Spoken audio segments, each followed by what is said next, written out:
Hi, this is Shambhavi. Welcome to my weekly podcast about spirituality, love, death, devotion, and waking up while living in a messy world.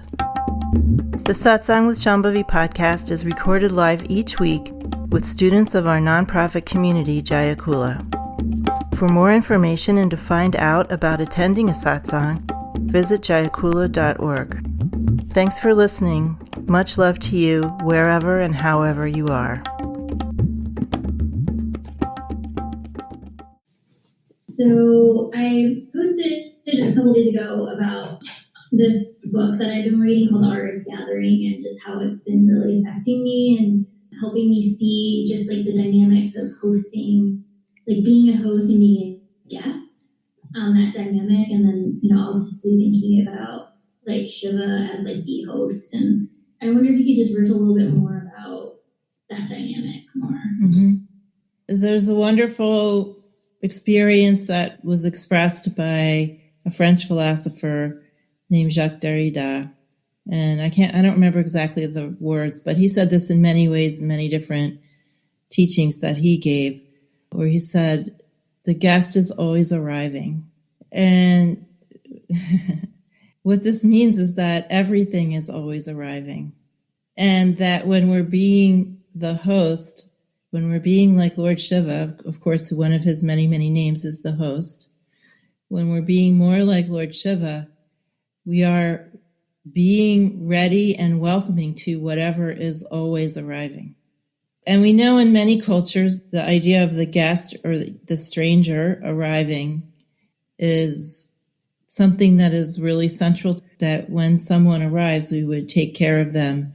We would offer them food, we would offer them drink, we would offer them a place to sit, and we wouldn't deny people a place at the table. That's a very central idea to most ancient cultures and also to some contemporary cultures.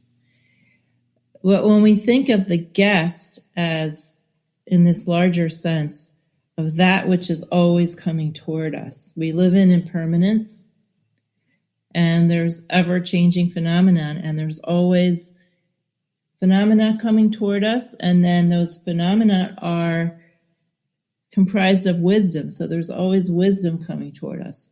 And this is very much emphasized in stories from India about the arrival of a guest who we might not want, at least from the guest's outer appearance. So there's many, many teaching stories in India where someone who is disheveled and smelly and maybe not of our ilk, who is encountered knocking at the door and wants to be fed. And this is kind of the test of how knowledgeable the householder is about the ways of God. And the knowledgeable ones, the ones with some contact with wisdom, the ones whose sadhana has led to some realization, always let the guest in, recognizing that the guest is God. And then in some of these stories, the guest, this very lowly person, is let into the house and is fed like with the best food that household has to offer. And even sometimes these households are very, very poor in these stories. The people that live there have virtually nothing, and they give their last food to the guest who arrives. And then at some point in the story, the identity of the guest is revealed to be Lord Shiva or Lord Krishna or something like that. And the guest then heaps rewards on the householder who welcomed them despite their outward appearance or despite the fact that the householder didn't have anything much to give. So we can directly apply this to our spiritual life, and that's what these stories are meant for, which is that there is always something arriving, and that thing that is arriving is always God. It's always God in some guise or another. Or if you don't like the word God, you could just say wisdom. The attitude toward whatever is arriving is to recognize the wisdom in that and to graciously accept it, to honor it, to take care of it, to feed it, to nourish ourselves with it. So this is the guest and the host dynamic. It's very, very profound. As most of my regular students know, I've been kind of obsessed with hosting since I was a little girl. And now that I have Jayakula, I have foisted my hosting obsession on all of my students. And so at Jayakula, we spend a lot of time learning how to host people properly when they show up. Also learning how to host spaces and learning the importance of preparing a space so that when people show up, even if they aren't consciously aware of it, somewhere in them, they realize that the space has been prepared for them, and that's very relaxing for people. And we have lots of things we've written about hosting and talked about hosting, but I don't know that we've talked as much about the guest. So I think this is a great question and an opportunity for us all to think about the broader, deeper implications of who that guest is. We can also remember the teaching that the ultimate generosity of the Lord is that there are worlds instead of nothing. The ultimate generosity of the Lord is that the Lord is overflowing with forms of life that can be experienced and enjoyed. That is really the guest. Right? So the Lord is the ultimate host, and everything that the Lord creates is the guest. So everything that we encounter is the guest. And if we are trying to be more like the Lord, then we are recognizing the guest as the Lord and hosting the Lord by hosting the guest. This is also symbolized with Lord Ganesha, as Lord Ganesha is also an aspect of the host. So the older name for Ganesha is Ganapati, and the Ganas are the hosts. Ganesha is, on some level, the essence of the hosting quality of Lord Shiva. There's two kind of ways of encountering that essence of the host. One is just the space that everything appears in as the host. And then Ganesha, who's the emblem of hosting, he has this really big belly, and inside his belly are all worlds and beings. So he's literally hosting everyone inside of his body, without exception. Sometimes people hearing a teaching like this think that that means that you have to be able to digest every circumstance with every person and not set any limits to people's access to you or something like that. And that's not really the case. We have to be real about where we're at. And the way that we can host people and other beings who might be dangerous to us, or someone whose energy we just can't digest what they're doing, is by always feeling kindly toward everyone.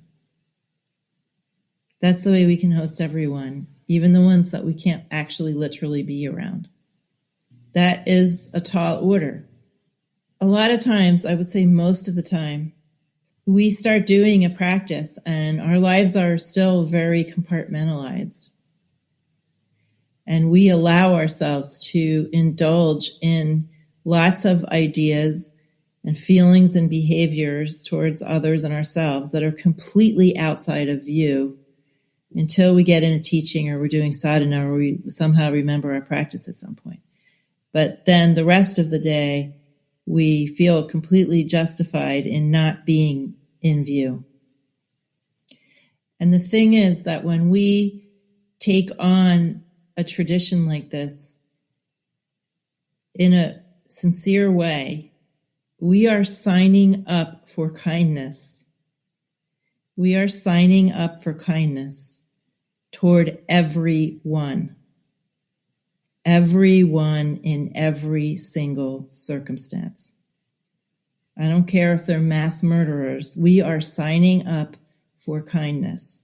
We are signing up to embody the wisdom virtues of God as best we can, and to not give ourselves excuses and outs for indulging our thoughts about other people and feelings about ourselves and other people that are outside of view.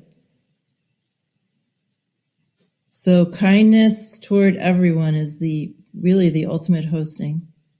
that we can do, whatever circumstance we're in. So it doesn't do any good to physically host people in this wonderful, beautiful way that we get trained to do at Jayakula, but harbor unkindly thoughts towards people. That's not hosting. In this kind of tradition, there is no evil, there is no sin, there is only the Lord showing up in all these diverse forms. And the bhava, the attitude, the feeling orientation is one of kindness, beneficence, compassion. That's what we're signing up for. So knowing that we should do our best in whatever condition we are in to remember that and not be so lazy about forgetting it when it's convenient to forget it and suddenly become standard bearers of the Abrahamic traditions where people deserve punishment and people can be evil. We don't get to indulge in that if we are really being honest and honoring the tradition that we're in. So we are trying to be hosts like God, hosting everyone with the equal love, equal kindness, equal compassion, no matter what condition anybody is in. And this is the ultimate hosting. So even if you have to not see somebody because they're dangerous or whatever, you still are going to be kindly toward them. Even if someone is doing heinous acts, you are still going to feel kindly toward them.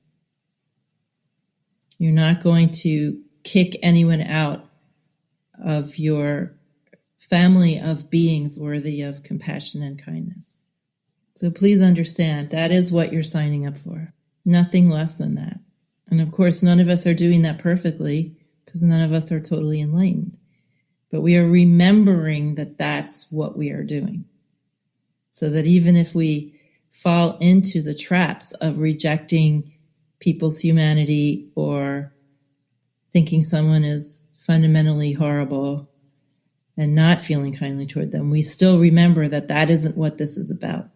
We still remember, oh yes, that's just my karmic tension. Okay, fine, but that's not what this is about. It's simply not that.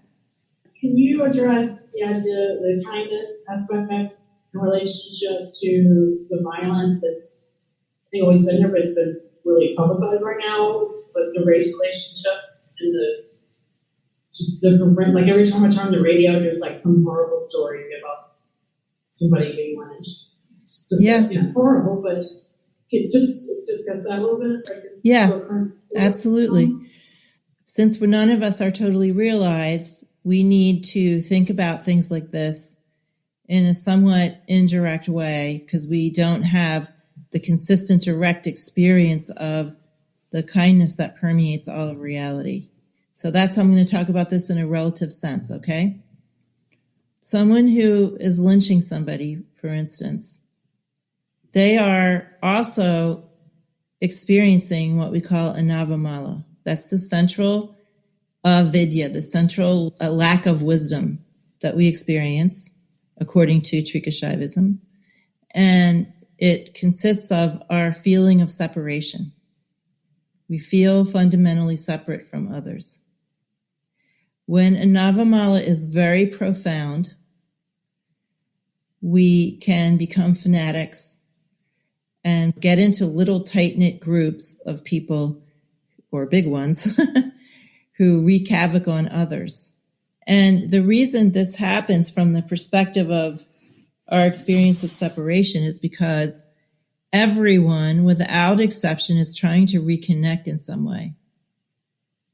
So the central main trajectory of our lives is some attempt to recapture the natural connection that is our real condition. The more profound the separation, our experience of separation is, the more kind of perverted our attempts to reconnect are going to be. Everyone is experiencing a navamala to some degree or another. And the point of practice is to undo that experience of separation so we can realize our fundamental continuity with everything. That experience of a navamala is on a continuum. So over here, perhaps, is someone who feels a great deal of continuity with life is having an experience, what we call samavesha, immersion in the state of the Lord, maybe not pulled out of that very often, experiencing universal love and compassion for everybody. And then at the other end of the continuum is mass murderers and people who lynch people and fascists who murder millions of people and people who destroy whole ecosystems without a thought. Those are the people who are experiencing profound separation, or perhaps people with certain kinds of what we call recognizable mental illnesses or something. Profound loneliness, profound disturbance because of an extreme experience of separation. And then in between is everybody else. So you are somewhere on that continuum. When you experience your own loneliness, when you experience your own attempts to reconnect, and you can look at some of those attempts and realize that they are worthy of your compassion, but they're not really achieving what you want in your heart of hearts. So some of the things people do out of this experience of separation, for instance, is have sex that's very unsatisfactory, perhaps with people they don't actually want to have sex with, but they just want to connect. Other things they do are go out to dinner or hang out with people they're not really all that simpatico with, but they do it because they want to reconnect. Some of the other things they do are take drugs and drink because those things relieve you of the feeling of the boundary of the self.